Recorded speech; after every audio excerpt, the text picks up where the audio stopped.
This presentation is on evaluating the effectiveness of the stimulus pairing observation procedure and multiple exemplar instruction on tact and listener responses in children with autism by Byrne, Rayfelt, and Aguirre, presented by Samantha Smalley.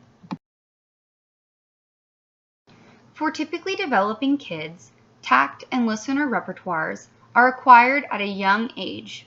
This is part of how naming occurs. Horn and Lowe explained that naming is the establishment of bidirectional or closed-loop relations between a class of objects and events and the speaker-listener behavior they occasion. When a child responds to a set of stimulus classes as both a speaker and a listener, naming is said to have occurred. For children who have developmental disabilities or language delays, some prerequisite skills may be missing. Naming can be acquired in many different ways through incidental learning for typically developing children. Movies, toys, and interactions with caregivers are all events that may elicit naming. A visual stimuli and auditory stimuli are usually present, and a various type of multiple exemplar instruction takes place. Stimulus pairing observation procedure, or SPOP, is one way that naming can be taught that mirrors the natural environment. Auditory and visual stimuli are used that are typically separated by a brief intertrial interval. The purpose of the current study was to extend previous research on SPOP by evaluating its effectiveness and efficiency in promoting untaught tact and listener responses. Byrne and colleagues also used an MEI procedure, or multiple exemplar instruction, when participants did not reach criterion. In addition, echoic behavior was also examined. 3 participants were used who were all diagnosed with autism. All children were 7 years old. Their VB-MAP scores indicated a level 1 for tact, MAND, and listener skills. This study measured percentage correct on both pre- and post-test tact and listener probes. The prompt for a tact consisted of the researcher saying, "What is it?" while holding up an object, and the listener prompt included, "Give me the blank," or "Where is the blank?" The SPOP procedure consisted of 5 9-block trials where the researcher would hold up a picture of the object, say the name, pause, and then move on to the next object. If mastery criterion was not met, the researcher added in a multiple exemplar instruction training phase where novel stimuli were introduced. If criterion was still not met, a remedial SPOP instruction phase was implemented. For tacting, Jackson displayed a 0% rate of correct responding. After SPOP, Jackson did not reach criterion, where MEI was then introduced. Criterion was still not met, so remedial SPOP was used, where responding then increased to an average of 96.3%. A similar pattern occurred for Jenna.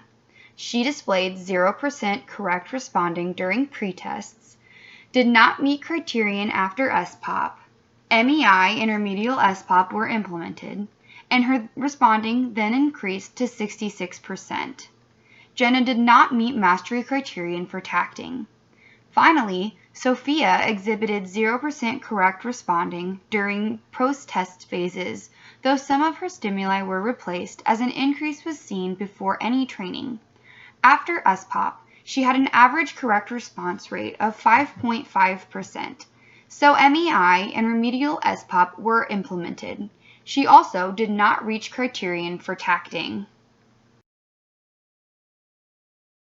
During pretesting for the listener responding, Jackson had a mean score of 22.2%, which ranged from 0 to 33%. His responding increased to an average of 51% after SPOP instruction, so MEI was used where he met mastery criterion with an average correct response of 92%, with a range between 89 and 100%. Jenna exhibited an average correct response of 13% during pretests, which then increased to 37% after SPOP instruction. MEI and remedial SPOP were then used to increase her rate of correct responding to 98%.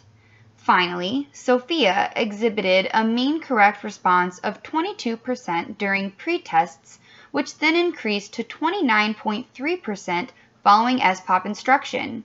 After MEI and remedial SPOP were implemented, her mean correct response increased to 48%, with an average of 33 to 67%, thus not reaching criterion for listener responding. While I think both SPOP and MEI hold weight in teaching repertoires like naming and listening, I feel like this study may have demonstrated more of how difficult this can be rather than how successful. The article states that we found that multiple exposures to SPOP instructional sessions resulted in increases in both listener and TACT responding for all participants.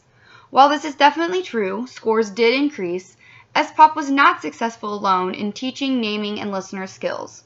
Only one participant mastered both skills, but only after MEI techniques were used. The benefits of SPOP are that it is quick and naturally imitates how naming is acquired for typically developing children. However, I feel that this research lends support for this method not being successful with kids who have a developmental disability, though I do feel that more research needs to be done using this method. What prerequisites can be taught before this? If those prereqs are required, will naming become more easily acquired through natural contingencies in the environment? From what we've discussed in this statistics course, I'd be curious to see the results had more children been included in this study. Would a larger amount show more stable results supporting SPOP? Mastery criterion was set at 8 out of 9 correct responses for 3 consecutive trials. While this would most likely be a clinical significance, what is the statistical significance? And how does that differ from this standard? The study only reported descriptive statistics such as the mean and the range. What else can be reported to either lend support for or against this procedure? One strength of this study was the concurrent multiple probe design. This allowed the researchers to understand when the relationship would emerge. However, one major limitation that I think should be noted is that the words were not probed prior to the study. For Sophia, new stimuli had to be introduced during the middle of the study as she had an increase in correct responding during both pretesting for TACT and listener responses. Luckily, this is also a strength of the concurrent probe design. Because of the nature of the SPOP procedure, there was also a lack of feedback for an extended period of time, which may have affected the lack of correct responding.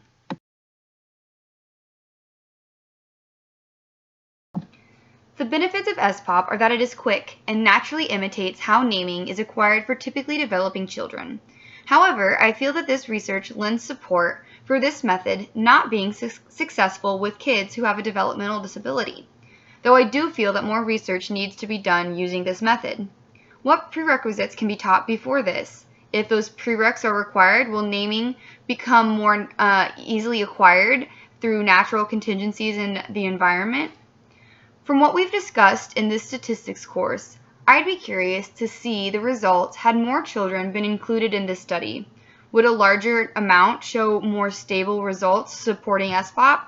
Mastery criterion was set at 8 out of 9 correct responses for 3 consecutive trials. While this would most likely be a clinical significance, what is the statistical significance? And how does that differ from this standard? The study only reported descriptive statistics such as the mean and the range. What else can be reported to either lend support for or against this procedure?